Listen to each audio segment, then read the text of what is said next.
Every question contained a hidden trick that could alter the player's destiny. The man placed a coin in the middle of a handkerchief, then covered it with an upside-down cup. The question was, is the coin still under the cup? Those watching closely noticed that the coin had already slipped down along with the handkerchief before the cup was placed. In other words, the cup never actually covered the coin. But if someone answered, no, the coin isn't there, they would still lose this deadly game because the question had a subtle trap. The phrase under the cup could also mean on the floor beneath it, not just on the table. When the yellow-haired boy, Han, stepped up and peeked, he saw the coin lying on the ground right below the cup. He picked it up, convinced this was the correct answer. But Han had a habit of doubting everything. He thought, Matt is too clever to ask such a simple riddle. There must be something more. He recalled the referee's rule, that only the answer given within 0.1 seconds after the question was asked would be counted as correct, and the coin took a moment to fall. That meant at the time of the question, the coin hadn't yet reached the floor, meaning there was nothing under the cup then. He explained this to Matt, but Matt's smile only unsettled him further. Han wondered if perhaps the coin had been hidden somewhere else. Then he remembered the drawer beneath the table. He went to check it, but Matt stopped him. That convinced Han that the coin must already be inside the drawer. With full confidence, he declared,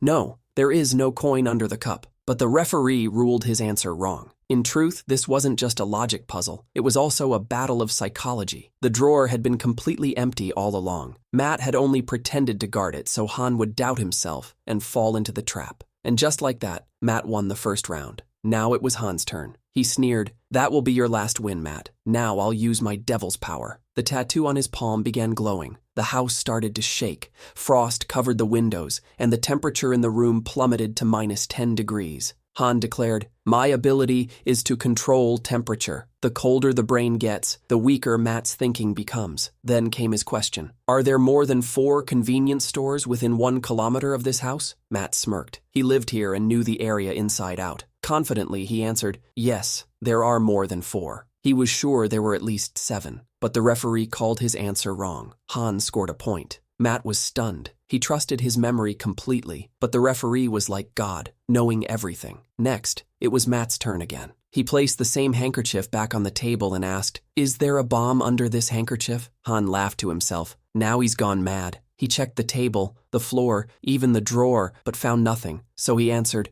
no, there is no bomb. But here was the shocking twist. A bomb really did exist, buried 15 meters beneath the building, left over from the last war. Matt expected Han to lose for not knowing this hidden fact, but the referee announced the answer as correct. Now the score stood at 2-1 in Han's favor. He only needed 1 more point to win. Then Han asked the next question.